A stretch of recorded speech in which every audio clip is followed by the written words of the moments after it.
എൻ്റെ ഒഴിവു ദിനങ്ങൾ ഇങ്ങനെയാണ്. വീടിനടുത്തുള്ള വനപ്രദേശങ്ങളിലേക്ക് പോകുക, അവിടുത്തെ പ്രകൃതി ഭംഗി ആസ്വദിക്കുക.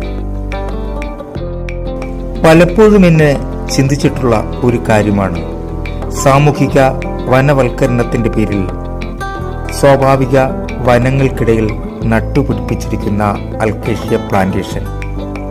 ആരുടെയോ തലതിരിഞ്ഞ തീരുമാനം, ദീർഘവീക്ഷണമില്ലാത്ത തീരുമാനം കേരളത്തിന്റെ പ്രകൃതി ഭംഗിയെ നശിപ്പിച്ചു.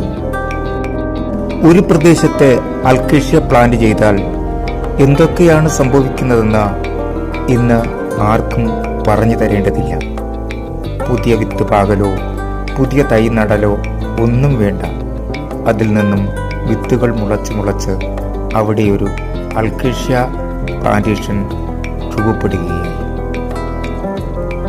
പക്ഷേ ഇത് പ്രകൃതിയെ എങ്ങനെ ബാധിക്കുന്നുവെന്ന് ഇന്ന് ജനങ്ങൾ തിരിച്ചറിഞ്ഞിരിക്കുന്നു. ഭൂമിയിലെ ജലസ്രോതസ്സുകളെയെല്ലാം വറ്റിക്കുന്ന തലതിരിഞ്ഞ തീരുമാനം. പക്ഷേ തിരിച്ചറിവുകൾ വന്നു തുടങ്ങി. ഇപ്പോൾ പലയിടങ്ങളിലും ഈ അൽക്കേഷ്യ പ്ലാന്റേഷൻ ഒഴിവാക്കി പുതിയ വൃക്ഷത്തൈകൾ നടുകയാണ്.